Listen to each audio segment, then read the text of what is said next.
Okay. So, hello, Jeremy LaLonde and Jonas Chernick. How are you today, and how has your quarantine been, generally speaking? Quarantine? What do you mean quarantine? Am I missing something? Is there something that I should know about that I don't currently know about? Jonas, there's a reason why none of your neighbors will not talk to you this week as opposed to most weeks. No, no, it's been that way. It's been that way forever. Yeah, most people just stay away from Jonas, or he has no idea what's going on. Yeah, that's because of hygiene issues, though. It's not a quarantine issue. I don't understand. Yeah. So far, so good. I've actually hoisted myself up in Kitchener. We have an old family farm out here, so we figured since we're not allowed to be around other people anyway, why not be in a more beautiful surroundings than a neighborhood in Toronto where I'm not supposed to talk to my neighbors anyway. Yeah, and I'm doing just the opposite. I'm in my neighborhood in Toronto, not talking to my neighbors. That's not true. Actually, I do talk to my neighbors from a distance. There's this thing happening where everybody goes outside at 7:30 and bangs their pots and pans together. Is anybody else aware of this? No. No, this is a real thing. This is a thing to show our support for the people who are putting their lives at risk to help us, the doctors, the nurses, the grocery store workers. At 7:30 every night here in Toronto, everybody goes outside on their front porch and bangs their pots and pans together, and it's supposed to be this beautiful community thing, and it's kind of cool. I feel like that's a thing that's happening on your street. That was not happening on my street last week. Okay, actually, to be honest, it's just me. I like to go outside. I'm standing outside on the front porch, banging pots and pans together, and in fact, my neighbors aren't happy about it at all. Yeah. No, we came out here because that way when I lock my kids out of the house, there's no one else around here, so I can just make them run around on our farm property and not have to worry about them getting any kind of disease. We've been doing this hilarious game where I take the kids and we go to a neighbor's house, an unsuspecting neighbor. We ring their doorbell, and when they come to the door and open it, I grab my kids and I throw them inside. And they topple over this neighbor, and then to apologize, I give them some personal hand sanitizer. It's like in a little plastic container that we've made at our house, and really it's just my kids' bodily fluids, but they don't know that. Yeah, and that's after the kids have already coughed on them, right? Yeah, it's so funny. You should see the look especially the older people, the looks on their faces when my snotty kids throw into them. I mean, it's been you got to find ways to amuse yourself during this difficult time. I feel like none of this is going to endear anyone towards us, Jonas. I don't know. You might be right. All of this is jesting. Except for the part about me like locking my kids out of the house and letting them run around on our property. We do that because we can only spend so much time around two children. Fair enough. So, okay, to shift gears a little bit, please describe your fresh take on the time travel movie for your movie, James versus His Future Self. Our fresh take on the time travel movie. Yeah, I mean, I guess the best way in for this is to say that we obviously knew we were writing a time travel story, but over the course of writing the script together, as Jeremy and I did over a couple of years, we really sort of scaled back on how much time travel science was in the movie. We had so many ideas about time travel that are really great, that filled journal after journal, and for a long time a lot of it was in the movie. But as we developed the movie, we really started to realize that despite this being about having time travel in it, it's really a character story and a romantic comedy. And those themes sort of took over the time travel. So while we call it a time travel movie, and there's definitely the issues of time travel is definitely a part of the story, this is really a sweet, a little bit raunchy, but really fun kind of character-driven comedy that has a lot of romance and a lot of laughs and a lot of warmth to it. But the time travel stuff is pretty cool if you're into time travel. Yes, very much so. So please tell me about the importance of the message of living in the moment in this movie. Yeah, I mean, I think if nothing else, it's a real good takeaway for the time we're living in right now. Mm-hmm. Jonas and I have been kind of talking about that a lot over the last 2 weeks, how the movie wasn't supposed to come out just digitally on Friday on the 3rd. We were supposed to be doing a big theatrical release in Canada, and so all our plans have changed. Everyone's plans in the entire world have changed, I think, in the last couple of weeks and ongoing. And so it's really made us think about, where our lives are at, but also how the movie fits into that and kind of the themes that we have of living in the now and not worrying about the past and not worrying about what's going to happen in the future. It couldn't be more present than right now in this time we're living in where nobody knows what's going to happen in the next month or in 6 months from now. So really forcing yourself to live in the now is something that, I think we're all dealing with.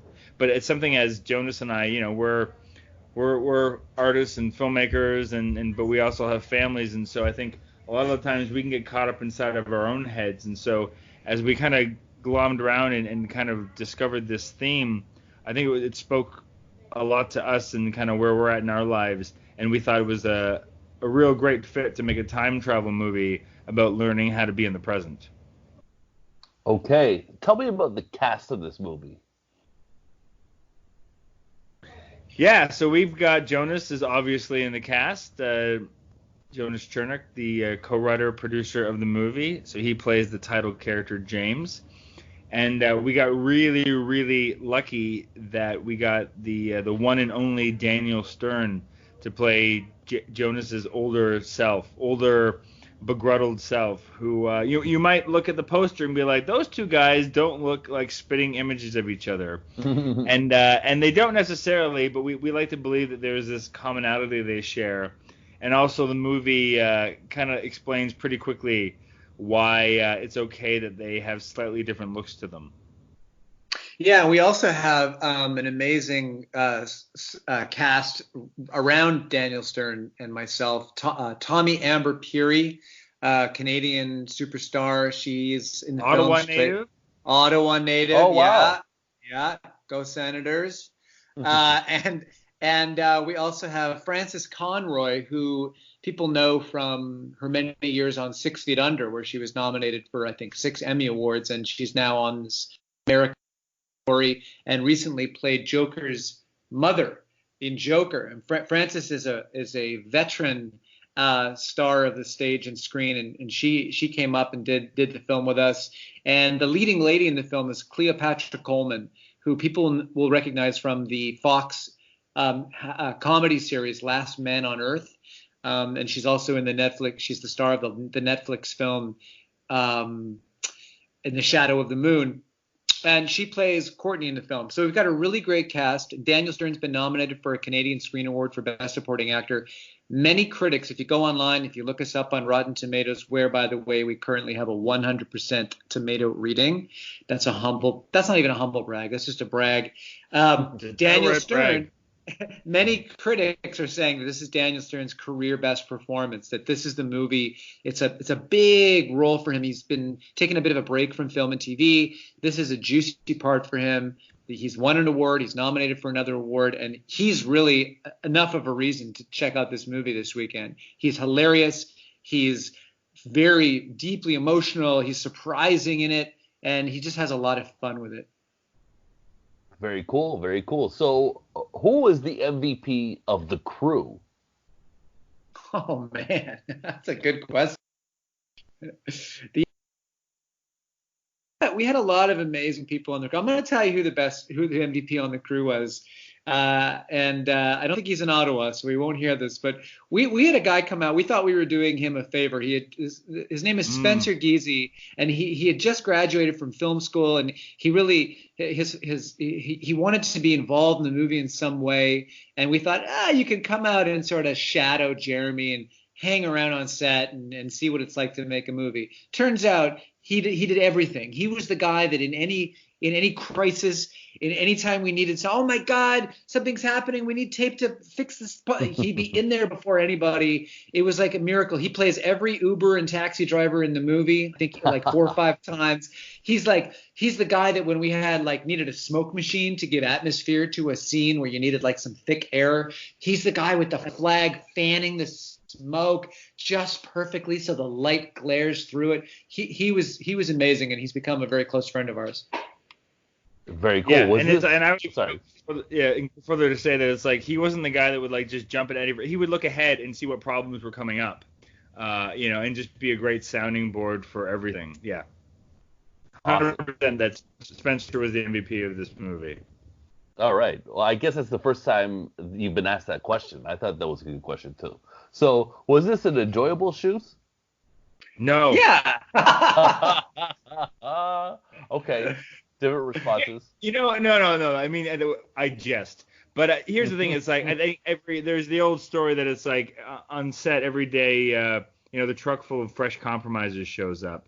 But that's just the nature of film production. I think it's the kind of thing where it's like, it's a real roller coaster of emotions throughout the day. Like when things are working great, things are amazing, and it's just like being on a high.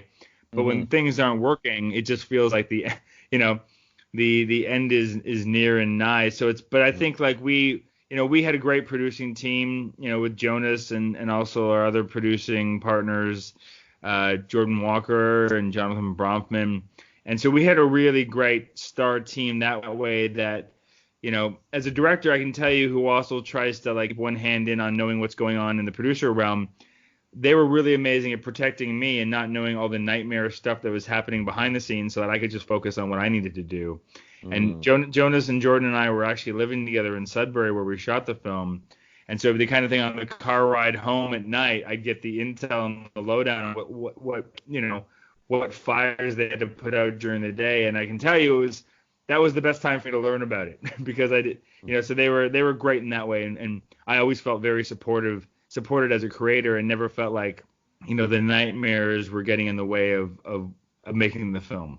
But like Mike, that's the nature of filmmaking, especially indie filmmaking. And I'm sure it's the same on a Hollywood studio budget, but every day is you're just trying to solve problems and get the movie the way, the way you've envisioned it. And it was incredibly difficult. And there were, many, many days where, I was probably broke down into tears. But the beauty of the process and why I think we keep coming back is that you persevere and you get through it, and at the end you have this movie that you can share with the world, and it's this visual signifier. It's like proof that you got through it and you did it. It is a battle to get movies made, and this one was no different. But I tend to think it's like a woman who gives, they say that when a woman gives birth, over time she starts to forget the actual agony of it and remembers only the good stuff. So I remember the good times and hanging out on set with Jeremy and Daniel Stern and all these people who we've admired so much and making each other laugh and having a good time. That's the stuff that shines through. But I think also that it's like what happens with the Hollywood and the bigger budget movies is like when they have problems, they have money to throw at it. Where on an indie film like ours, even though we had a decent budget for a Canadian film, we don't have money. That money is being spent on we don't have extra money to throw at problems. So we have to throw creativity and ingenuity at it, which is where, Jonas and Jordan and their producers came in. I mean, Jonas found a way to get us a key location in the movie that should have cost, tens of thousands of dollars, and he ended up getting it for free. And that is I'll let Jonas get into more detail, but that's at the end of the movie. There's a sequence that we've shot at Science North in Sudbury, Ontario, and I don't know what we would have done if we hadn't gotten it. But that's also something we couldn't have afforded if they would have charged us what they should have. Yeah, I mean the whole movie. That's one example. The whole movie looks like, I think obviously I'm biased, but the movie looks like a big budget movie. I mean, there's no skimping out. It's got recognizable movie stars. It looks gorgeous. It's beautifully filmed. It has amazing music. It has a hot soundtrack with a couple of like really recognizable, rock tunes from the 90s that you will recognize and remember and bring you back to a certain time and place. And it looks gorgeous. And Jeremy's the kind of director who can take a moderate or a low budget and turn it into something magical. And that's what we did on this movie. So it's all about being resourceful and working your heart out. All right. So, Jeremy, for people who want to check out another movie you directed, what's the one you'll recommend? Oh, I've made 4 others. You're gonna make me pick between my children? Yes. Jesus. Just one. You're that kind of guy. Oh, Yep. I mean, I think in terms of if you like this one, probably the closest one in comparison would be How to Plan an Orgy in a Small Town. Right. Which we made and came out about 4 or 5 years ago. It's also available on all the VOD platforms and iTunes and all that kind of stuff. That's probably the closest comparison. I made a movie 2 years ago called The Go-Getters, which is more like this film's dirty cousin. But I think How to Plan an Orgy is more like a family member to this movie than that one. So that is definitely a film I think people would, if you enjoy this movie and you want to dive back into my earlier work, How to Plan an Orgy in a Small Town, which also stars Jonas Chernick and was produced by Jordan Walker, and also stars Tommy Amber Peary in it as well. Okay, and Jonas, what's the one performance that people should check out by you other than this movie? You're gonna make me choose between my children? Can I pick one for Jonas? I think you can check out. Right now, nightly Jonas is performing this pot banging thing he's doing on his street. It's a nightly performance. Yeah, just drive by my house at 7:30 p.m. I'm standing on the front porch banging pots and pans together and yelling at my neighbors. It's really fun. If you can't see it, you'll hear it. I'm gonna go with my 2012 movie that I also wrote and produced called My Awkward Sexual Adventure. It's probably after James versus his future self, it's probably my favorite of my films and of my performances. It's a really raunchy, very sweet, romantic sex comedy. You can get that on iTunes as well, and streaming services and VOD. And yeah, it's worth looking at because I do some outrageous things in it. It's very raw look at male sexual insecurity. And let's just say I've never been insecure sexually as a man in my life. I kind of came out of the womb very confident and incredibly skilled as a lover.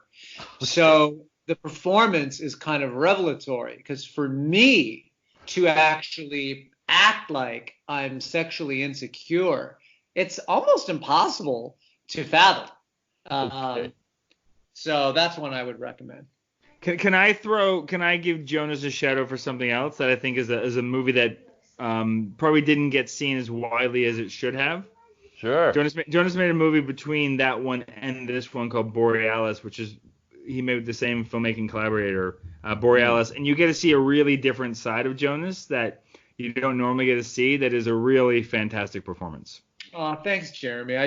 Since you're mentioning Borealis, I'll note that the actress that plays my daughter in that film has since become a massive star.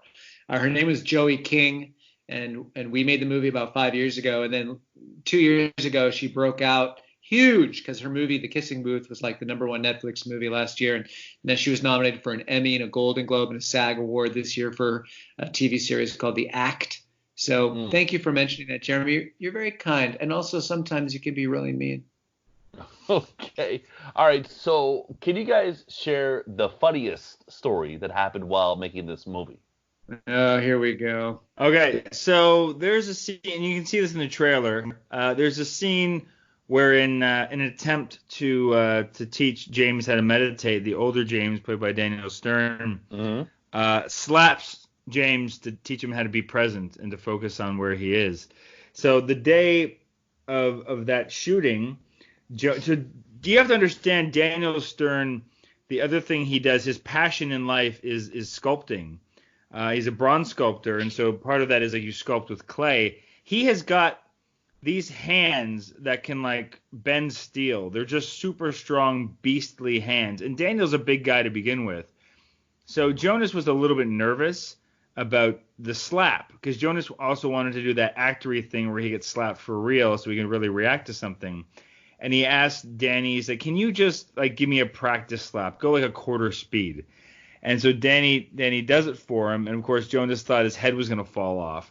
And so quickly realized, Danny can't do the slap because he'll kill Jonas. And Jonas still wants to be slapped. Lo and behold, I have the same size hands as Daniel Stern. So I gotta be the hand double and be the one to slap Jonas. And I'll tell you, We were living together at that point for about a month and a half, so it couldn't have come at a better time. Wow. That's pretty beautiful. Yeah, it was. I think Jeremy's happiest moment. To be able to slap me repeatedly on camera. So great. Well, there's old stories about like the Exorcist director, I think, slapping the actors, which is not okay. You can't get away with that. But when the actor requests it of you to help the performance, who am I to deny Jonas that to help you with his craft? Thank you. It's very generous. Thank you. Yeah. All right, so this movie is headed to video on demand and iTunes, so that's where everyone can check it out. Thanks so much for your time, guys. Do you have any other projects that will be available to stream in the near future? All of our past work is available for streaming, so you can check out my past films. There's, as previously mentioned, there's How to Plan an Orgy in a Small Town, The Go-Getters, Sex After Kids, and the untitled work of Paul Shapar. They're all on iTunes, and they're all on multiple different streaming services. Yep, same with mine. Borealis, My Awkward Sexual Adventure, Lucid. Check them out. But most importantly, check out James versus His Future Self on iTunes and VOD right now. It'll make you laugh for 93 minutes, and you'll stop thinking temporarily about the terrible fate of humanity. And after you watch them, please hit us up on the Twitters, the Instagrams, because we're just sitting around literally waiting to see what you think about this movie. We have nothing else to do right now. Yep. Now I gotta go because I gotta go smash some pots and pans outside on my front porch. Okay, well, I'll let you guys do that. Thank you so much for your time. Thanks, Michael. We really appreciate it.